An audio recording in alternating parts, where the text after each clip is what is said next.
The one-legged church. Apostolic focus. This is going to be a difficult series, not because the content is hard or the language is hard. Rather, these are all places I've been and need to analyze honestly in the spirit, and the gifts God gave me and in the mind God gave me. I'm choosing not to say names of churches or names of people.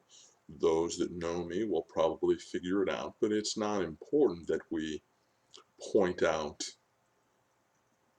any of these people's or churches' shortcomings, rather that we learn from them. Those that forget the lessons of history are doomed to repeat them. So hopefully the positive is that we learn. So I want to tell you a story. Once again, these are all places I've been a member or participant or something. So you could say I was there, all these places. So if you hear I, this is I, the observer. This first church had a profoundly apostolic focus. At the beginning, it was about identifying gifts and strengthening those gifts with the long-term vision of sending people out, of reproducing spiritually. So moving from mission to expansion. This apostolic leader was assisted by two co-leaders that I believe the term co-leader was used like co-pilot, as in an airplane does not have three pilots, it has a pilot and one who assists the pilot, like a captain and a first mate. This leader had big picture ideas, ideas that were both super orthodox and super creative. The word radical actually means to the root. So you could say that radical was the term for it. His leader had teaching gifts and creative gifts, as well as apostolic gifts.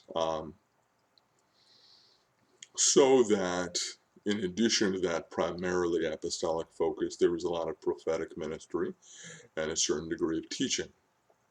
However, the vacuum that was created when there was always a desire to incorporate more gifts, but there is a strange tendency among churches to gather around a single charismatic personality and expect them to come through with all of their ministry needs. That is false. You think of Paul's example, he equipped the elders and then he left. And he maintained an apostolic relationship, but he was not intending to stay and be everyone's pastor, stay and oversee all the outreach, stay and lead the worship. So there's a focus problem in trying to get people to think in plurality in terms of leadership. But the vacuums that existed within this church had to do with shepherding and with evangelism. So this group of people were not willing or interested, probably just because it was very serious and somber and intense and not fun and exciting, the way that an evangelist-led church often is, or evangelist-led ministry often is. But it had a serious, intense spiritual quality to it. And as a participant of it, I would say it was one of the most deep, real spiritual things I've been a part of biblically, as part of the Church of God. But there was a lack of community, because this leader was not a fun, hang out, watch the game with you kind of person. There was a great need for that person to rise up, but that person probably wasn't interested in a church like this.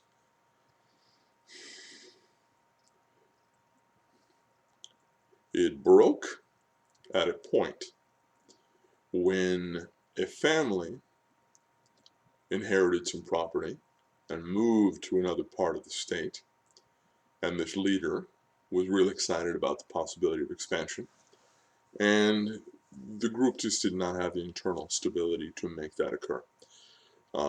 There was kind of a slow death from that point forward.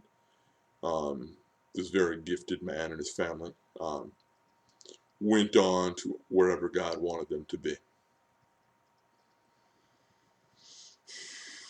I believe, though, that it was unable to accomplish its full apostolic mission because it did not address the weaknesses of shepherding and teaching, equipping, and had this big glaring lack of community, big glaring lack of ability to share its faith with its community. So, there you see, number one, the example of a church with an apostolic leader, an apostolic focus, a certain kind of spiritual intensity, and because these lacks were created by that central focus and a lack of plurality, which is huge and important, plurality, not just plurality in the democratic sense, plurality in the sense of spiritual focuses, creating emphases and equipping within the church.